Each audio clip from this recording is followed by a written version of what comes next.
Muy buenos días tengamos todos nosotros, los que estamos aquí en Zoom y los que después escucharán este video grabado, ya sea en la página de Bautistas Orando, en la página de Facebook o en la página de YouTube, que también tenemos Bautistas Orando, o en alguna otra página donde se pueda reproducir este video también. Estamos en agosto y me hago a un lado para que vean completo el título allá arriba, Mes de la Biblia. Este tiempo en nuestro espacio hemos diseñado una serie de conferencias y en este momento, en esta ocasión, toca el turno a la interpretación de la Biblia.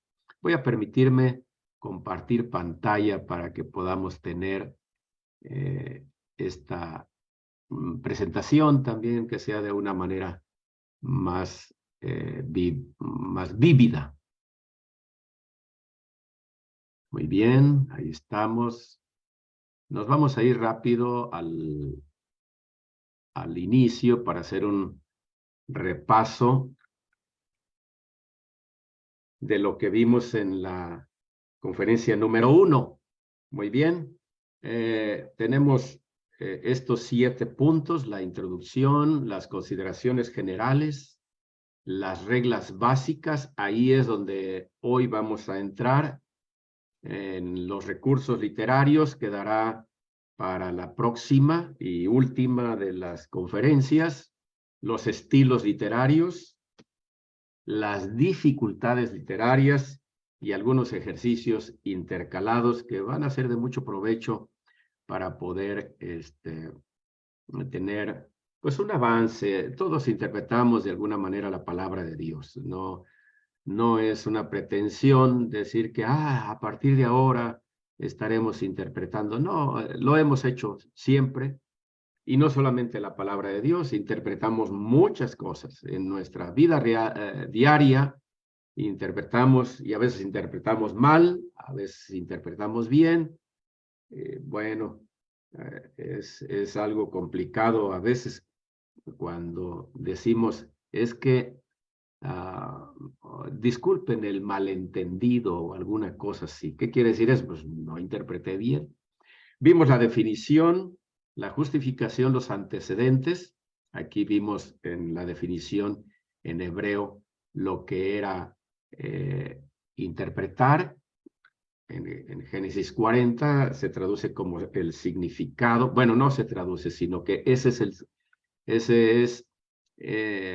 es lo que la palabra en hebreo se entiende por significado, y también pesá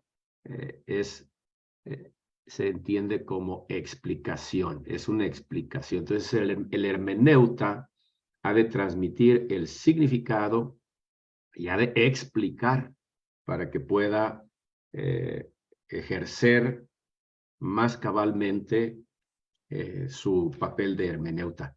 Esto es en hebreo. En griego vimos que estaba hermeneia, de donde mayormente tomamos pues la palabra hermenéutica, y elipsis, que es interpretar un lenguaje diferente al propio, refiriéndose al significado de hermeneia, y epilisis, desenredar. Me gustaría acotar algo acerca de hermeneia, porque muchos también apuntan a que hermenéutica, y no anda lejos esta definición, apunta a Hermes, el mensajero de los dioses en la mitología griega.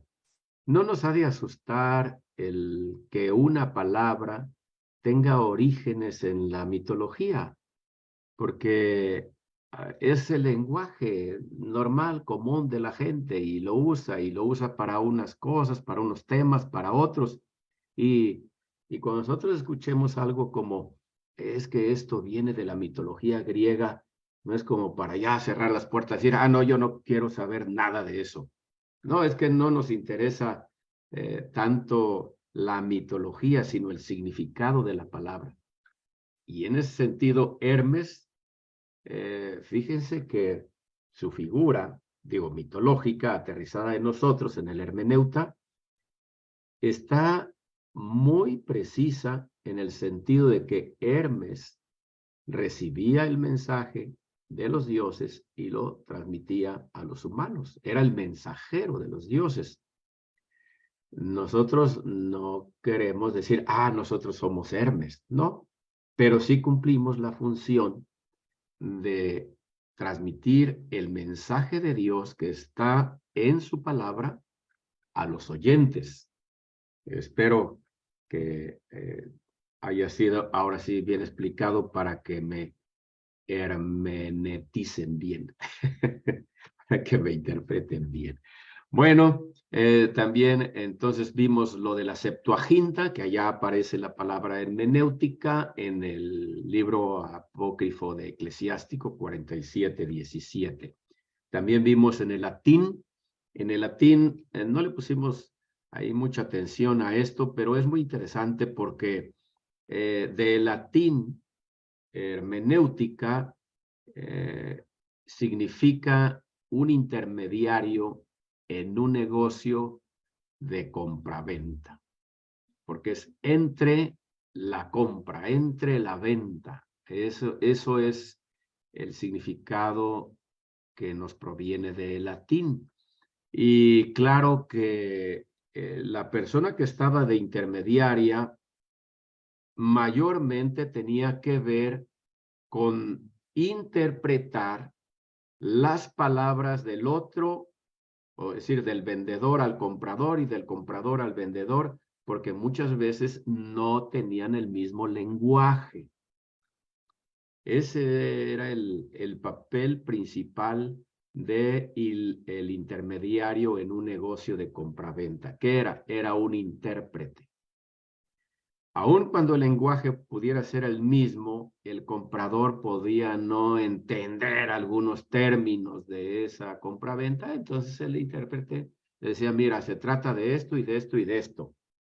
Ahora sí que lo compras o no lo compras. Y esta parte de latín que no explicamos la vez pasada, convenía también explicarla ahora. Así es que nosotros, en ese sentido de intérpretes, claro que cumplimos esa función como hermeneutas. En una definición aplicada vimos que era entender, comprender la idea del autor y comunicarla a otros. Vimos la justificación en estos tres textos, vimos los antecedentes en Moisés con Deuteronomio, con Esdras y los 13 levitas, y Jesús en Mateo. Vimos los idiomas. Bueno, ya aquí ya entramos a las consideraciones generales, el punto número 2 de los 7 que estamos tocando. Y también abordamos la redacción milenaria, la geografía distante, el libre examen y la multidisciplinariedad.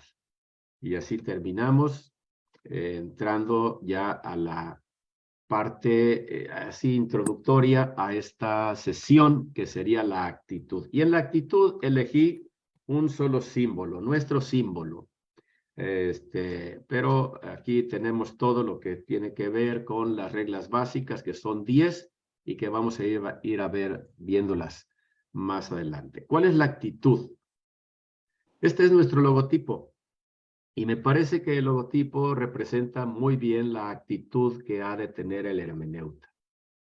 El logotipo que tenemos es de un hombre, una persona, un ser humano, arrodillado, orando. La actitud es de alguien que ha de estar orando antes, durante y después de su trabajo de interpretación. Pero el logotipo además nos muestra esa cabeza que no está completa porque no se une a la otra parte del cuerpo con una intención, y es esa rotura de la cerviz, ese quebrantamiento completo, rendición, humildad delante de Dios. Aquí estoy, Señor. Mi orgullo, todo lo que yo soy, lo que yo sé, lo que yo conozco, todas mis experiencias, esas no valen, Señor. Aquí estoy delante de tu palabra, delante de ella, para que me guíes, me enseñes. Y si, claro, vas a usar algunos de los conocimientos que ya me has dado antes, esas herramientas de la hermenéutica las tengo, sí, pero yo no me confío a ellas. Yo estoy más bien quebrantado delante de ti, humillado delante de ti, dependiendo de ti, en esa actitud. Me pareció bien que nuestro logotipo pudiera representar todo esto de la actitud del hermeneuta. Entramos a lectura y redacción, donde vamos a tener el ejemplo de un texto bíblico de la versión Reina Valera 909 comparado con la 60, para ver qué tan importante es la lectura y la redacción. De tal modo que el hermeneuta tendrá que poner mucha atención en los, pues miren, en los puntos gramaticales muy sencillos, los básicos, los puntos, las comas, los dos puntos, el punto y seguido, punto y final. Por eso me pareció que Efesios 4, 11 y 12, y ustedes pueden abrir sus Biblias y tenerlas igual a lo mejor en otras versiones, pero aquí vamos a hacer esta comparación entre las dos. Aquí tenemos nuestra versión en la 60, que es la que, perdón, vamos a regresarnos. Aquí en la 60 dice así: y él mismo constituyó a unos apóstoles, punto y coma. Bueno, debía haber mencionado la coma para aprovechar esto. Y él mismo constituyó a unos, coma, apóstoles, punto y coma. A otros, coma, profetas, punto y coma. A otros, coma, evangelistas, punto y coma. A otros, pastores y maestros, coma, a fin de perfeccionar a los santos para la obra del ministerio, coma, para la edificación del cuerpo de Cristo, coma.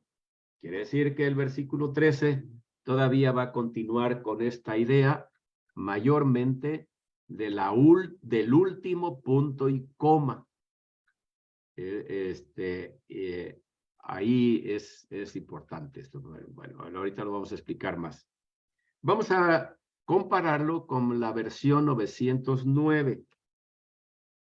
Dice la versión 909, y él mismo dio unos ciertamente apóstoles, coma. Ahí encontramos una diferencia en punto y coma, perdón. Y él mismo dio unos ciertamente apóstoles, punto y coma. Y otros, coma, profetas, punto y coma. Ahí vamos bien. A otros, coma, evangelistas, punto y coma. Y otros, coma, pastores y doctores, punto y coma. Aquí ya tenemos una diferencia de puntuación. Para la edificación de los santos, coma. Otra diferencia. Para la obra del ministerio, coma, para la edificación del cuerpo de Cristo, punto y coma. Aquí ya hay otra diferencia también, con el coma. Voy a procurar explicar lo que significan estos puntos para que tengamos, por un lado, los que ya lo saben, pues solamente va a ser repetición, reafirmación de su conocimiento. Para los que no, van a poder agregar a su maletita de conocimientos lo siguiente, pero el propósito mayor es que nos interesemos en los puntos en las comas, en todo lo que es la puntuación de nuestra Biblia. Eso es lectura. Lectura, leer bien para poder interpretar bien. Si no leemos bien, si no consideramos estos puntos, podemos estar interpretando mal. Y no estamos entrando en el terreno ya de la homilética. Pero si entramos al terreno de la homilética, donde ya vamos a trabajar el texto y hacer las divisiones, pues nuestras divisiones no van a quedar bien si no hay una buena interpretación. De modo que le entramos a este asunto. ¿Por qué la Reina Valera corrige en las puntuaciones a la 909? Bien. ¿Qué significa la coma? Bueno, la coma a veces es una pausa necesaria para poder respirar cuando el texto es muy amplio. Es cierto, pero también significa secuencia. Y entonces, aquí la coma está diciendo a unos apóstoles. Y no puede haber allí coma en vez de punto y coma, porque entonces habría secuencia. Diría, a unos apóstoles, coma, a otros, coma, a otros profetas, coma, a otros, y entonces parece que el otros, el a otros, es una secuencia de apóstoles y no lo es. Por eso la necesidad de poner un punto y coma. A unos apóstoles, punto y coma. Una de las definiciones que se dan para punto y coma es que es un punto y seguido chiquito. es, está entre la coma y el punto y seguido. De esa manera nos ubica. Hey, pon atención aquí, hay un punto y coma, entonces de alguna forma sí va a seguir una secuencia, pero ponle atención a apóstoles más que a otros, porque apóstoles y otros no están en el mismo nivel de secuencial. Muy bien, entonces ahí ya lo captamos. Por eso, el que se le pongan los puntos y comas en vez de comas ahí. Y en eso no hay conflicto con la 909. El conflicto, si nosotros lo encontramos, vamos a detectarlo después que dice pastores y doctores. Ahí hay un punto y coma. Bueno, el punto y coma en doctores pareciera romper un poquito la idea que trae desde allá. Porque cuando dice, y él mismo dio unos se refiere a los dones de los que habla antes de esto, ¿verdad? Él subió a la cautividad y repartió dones. Entonces, si nosotros dejamos el punto y coma, parece que tenemos que recuperar la idea de los dones. Pero ya los dones ya pasaron a un punto muy específico, que son estos dones que nosotros hemos entendido como los dones para la iglesia, para que la iglesia pueda subsistir, pueda sustentarse, pueda afirmarse. Estos direccionales para la iglesia, fundamentales para la iglesia. Bueno, es preferible la coma, como lo pone la 60, porque entonces esta coma de aquí apunta a los pastores y maestros. Fíjense, porque está a otros pastores y maestros, coma, a fin de perfeccionar a los santos para la obra del ministerio, para la edificación del cuerpo de Cristo.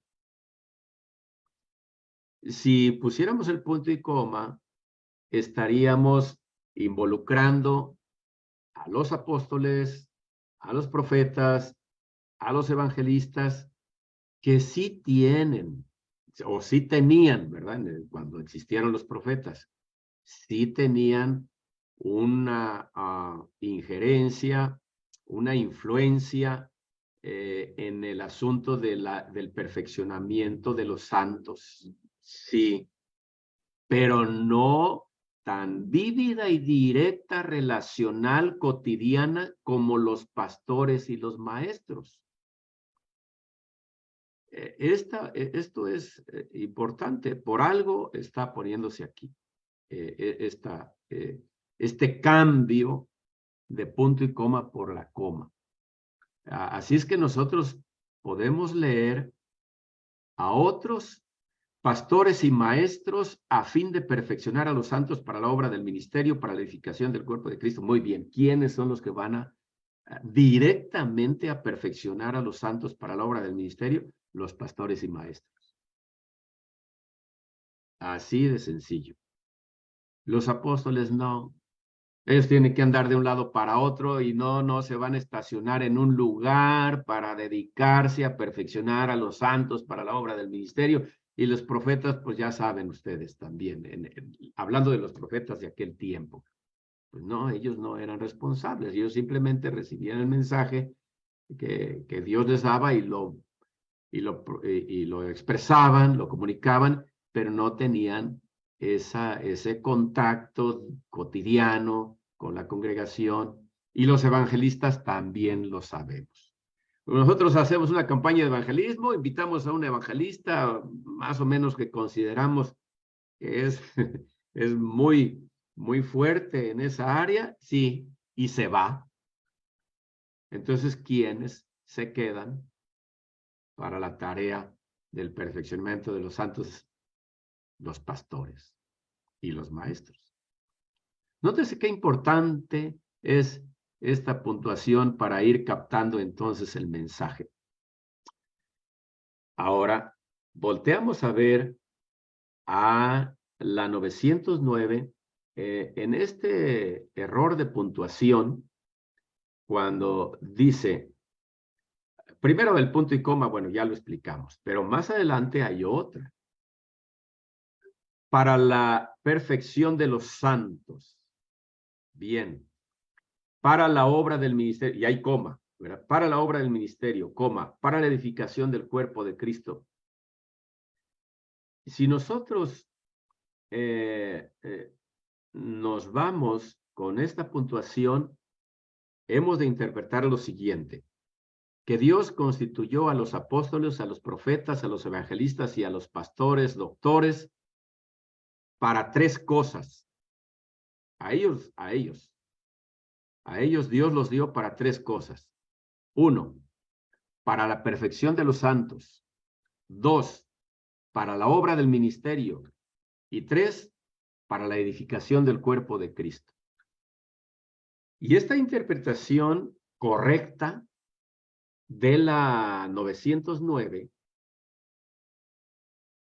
hizo que muchos creyeran, y los pastores así lo creían, y la congregación también lo creía, que quienes tenían que hacer la obra del ministerio, pues eran los pastores.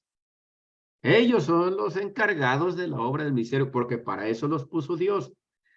Yo como congregante diría, a ver, ¿para qué tengo a mi pastor? Según la 909, a mi pastor o a mi pastor maestro, o pastores y maestros. Luego entramos en eso no es tema ahorita de decidir si la I es separativa o copulativa. Bueno, entonces, ¿para qué tengo a mi pastor? Bueno, lo tengo para que me perfeccione, lo tengo para que haga la obra del ministerio, y lo tengo para que él edifique el cuerpo de Cristo.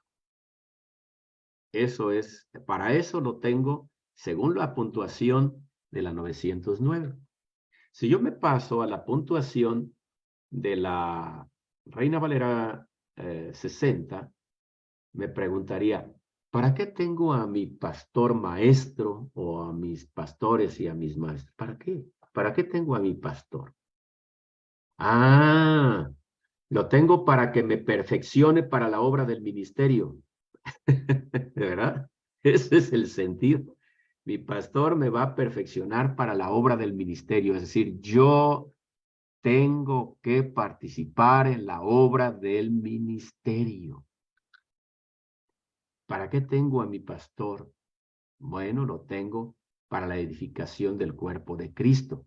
Ciertamente, como un resultado de que me ha perfeccionado para la obra del ministerio, yo voy a contribuir para la edificación del cuerpo de Cristo. Oh, ese es mi papel como parte de la grey que Dios le ha encomendado a mi pastor. Así es. Este es el trabajo del hermeneuta. El hermeneuta que quiere ser muy apegado a la escritura. Cuando alguien nada más se para en la Biblia a predicar y abre donde sea, o 5 minutos antes o 10 eligió el pasaje de la escritura, sí será de provecho porque el Señor dice, pues bueno, mi palabra no va a volver vacía. Eso, ahora sí como decimos, eso que ni qué, pero deja mucho que desear de un predicador que no dedica tiempo a la hermenéutica, a este trabajo titánico, concienzudo, que traza bien la palabra de verdad. Voy a poner enseguida un manuscrito antiguo en griego, para detectar que allí no hay puntos y comas, no hay nada de eso. Entonces, los traductores tienen una labor hermenéutica muy importante, porque ¿dónde van a colocar los signos de puntuación de cada lenguaje al que van a traducir? Eso es complicadísimo. Por eso no podemos criticar al traductor de la 909. Bueno, no lo entendió así. Ahora, para poder poner esos puntos aquí, tenían que tener un conocimiento más amplio de la palabra de Dios en principio para saber qué dice la Biblia en otras partes, ¿verdad? Porque si al pastor lo pusieron para que haga todo el trabajo, bueno, tiene que estar sustentado en otras partes de la Escritura. Pero si no es así, entonces esta 909 tiene que ser corregida para que los signos de puntuación estén en concordancia con lo que dice la escritura en otras partes. Vean ustedes nomás lo difícil del traductor. Aquí entramos también, no es el tema, no es la intención invertir tiempo en esto, pero observen el manuscrito que yo supongo lo tienen del lado derecho, según la pantalla, pero donde dice Juan 7:52 y luego Juan 8:12. Este es uno de los manuscritos más antiguos que no contienen Juan 7:53 al 8:11. Cuando nosotros vemos una Biblia que pone entre corchetes y dice, esto no se encuentra en los manuscritos más antiguos, hay que ponerle atención. El hermeneuta tiene que ponerle atención. Ahora, el que no profundice en esto puede decir, no, esto es idea de estos cuates que están en la crítica textual y quién sé qué tantas cosas y son hasta antibíblicos. Eso no es cierto. Eso no es cierto. Los de la crítica textual no son antibíblicos. Al revés, procuran que se arroje una luz más fuerte sobre las escrituras. Esa es la intención de la crítica textual. Pero tenemos que tener cuidado en ser extremistas, porque cuando nos vamos a los extremos, entonces algo que nos mueve en lo que fuimos formados, podemos rechazarlo de inmediato. Eso no es. Pero este manuscrito evidencia que Juan 7:53 al 8:11 no se encuentra en muchos de estos En los más recientes sí hay, pero alguien lo insertó. Lo primero también que hay que llamar la atención es que no hay puntos y comas, pues no hay ni mayúsculas ni minúsculas, también hemos de entender esto. Ese concepto de mayúsculas y minúsculas no existía en las escrituras antiguas, solamente había una sola forma y es esta. Aquí yo les puse algo para que pudiéramos más o menos detectar dónde, perdón, ya le moví. Del lado derecho, en la página, en el recuadro en blanco, tenemos ahora sí mayúsculas y minúsculas de el alfabeto, es decir, de las letras griegas. Pero esto no existía entonces, como ya lo dije, y ojalá y las mayúsculas que nosotros tenemos ahora tan bonitas, tan bien trazadas aquí en el cuadro en blanco, ojalá y así estuvieran en los manuscritos antiguos. No están así. La gente escribía a mano. Y así como ahora hay letras muy bonitas de alguien que escribe a mano, hay gente que escribe horroroso. Entonces, algunos manuscritos cuesta trabajo detectar esas letras. En el caso de la A, es complicado, porque aparece por aquí como muy clarita, pero luego por acá donde va mi cursor, aquí ya no está tan clarita, ni por acá. Acá está otra vez la A. Aquí dice Galilayas, donde está la parte verde. Las flechitas azules las puse para que nos guíen dónde termina una palabra y empieza otra. Vean ustedes nomás qué complicado es leer esto. Aquí terminó una palabra, comenzó la otra, aquí está, aquí termina la siguiente palabra,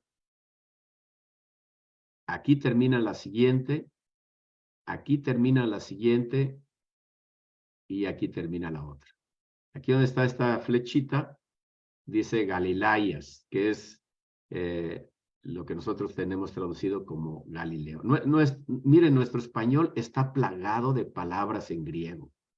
Es cierto que las latinas preponderan, pero griego tenemos muchísimas que han sido transliteradas. Nada menos bautismo, ¿verdad? Es una palabra del griego, que solamente se castellanizó. Y así Galilayas, ahí está Galilea. Y abajo les puse en griego, ya más facilito, ¿verdad? Cómo está una Biblia en griego con sus mayúsculas y minúsculas. Y voy a quitar, es que a mí me estorba luego la pantallita del Zoom, pero aquí, donde está mi cursor, en el primer renglón, aquí en azul, aquí dice Galilayas, Galilayas. Y si se fijan, bueno, aquí dice tens, que sería esta palabrita que le precede, y luego ek, este es ek, o es aquí, o. Miren, la O es curiosa porque la U, acá está la U, es a ver, ¿dónde está? Ya se me perdió. Esta que la E que a veces aparece como U, aquí está. Es una H. Bueno, aquí está el O, Thens, Galilayas.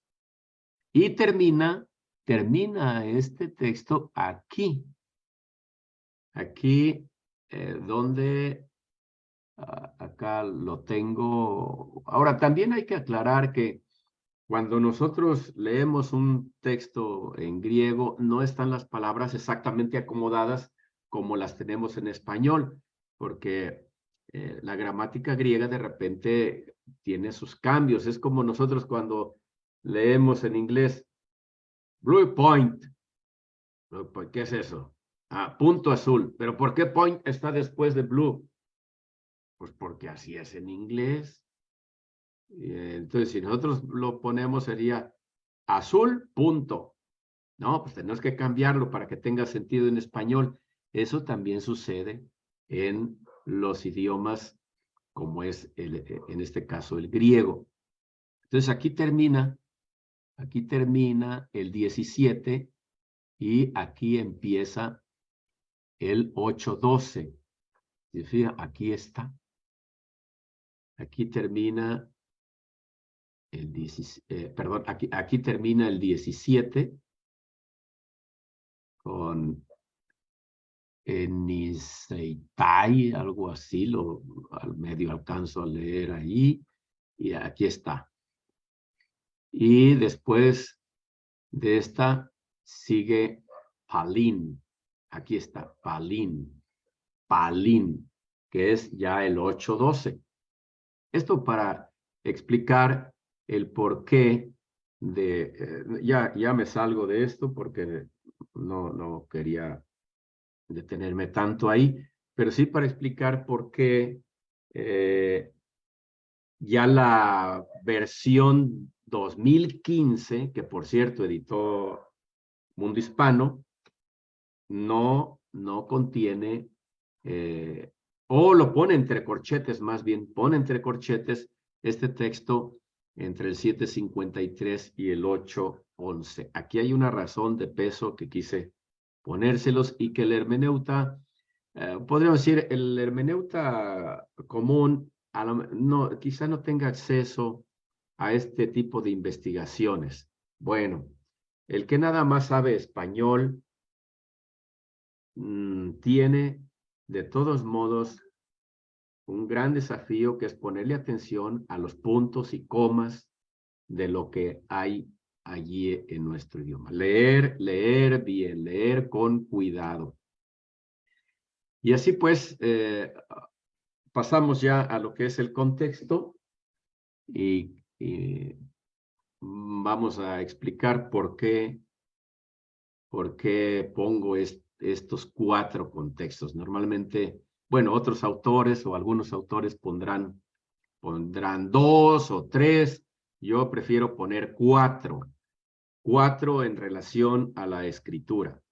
El contexto cercano, que hay que tomarlo en cuenta.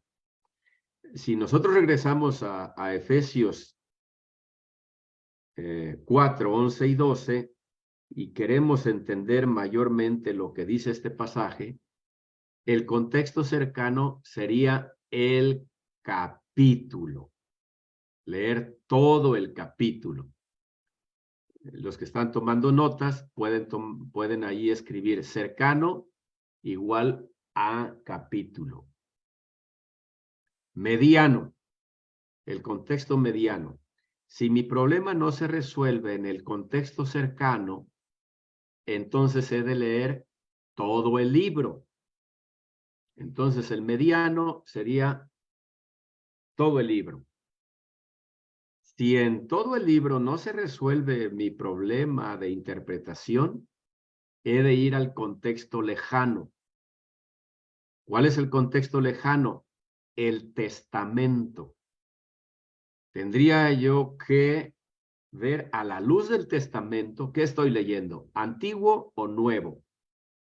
Antiguo. A la luz del Antiguo Testamento, ¿qué significa este pasaje? De todo el Antiguo Testamento. ¿Qué significa? ¿Qué enseñanza me da el Antiguo Testamento respecto de este asunto? Ese sería el lejano. Entonces, el testamento. Si no se me resolvió ahí, tengo que pasar al contexto remoto. Y el contexto remoto ya es toda la Biblia. Los 2 testamentos. De modo que el trabajo del hermeneuta no es tan sencillo. Y quiero separar ya lo que expuse del manuscrito en griego y los lenguajes de griego, hebreo y arameo, que muchos no tendrán acceso a eso. La mayor parte de los predicadores no tendrán acceso, los hermeneutas, pero sí esto está a su alcance, en su idioma. Ponerle mucha atención a los contextos, el cercano, el mediano, el lejano y el remoto. Aquí le dejamos. La próxima vez estaremos entrando a los métodos de interpretación, y pienso que tendríamos que tomar en cuenta esto mucho, los métodos de interpretación, que se encuentra dentro de las reglas básicas, ¿verdad? Las reglas son 10 las que estoy exponiendo aquí. Una de ellas sería el método. Así es que nos vemos en la próxima sesión. Que Dios nos bendiga, y si hubiera algún comentario, pues aquí le dejo la dirección al pastor Pablo.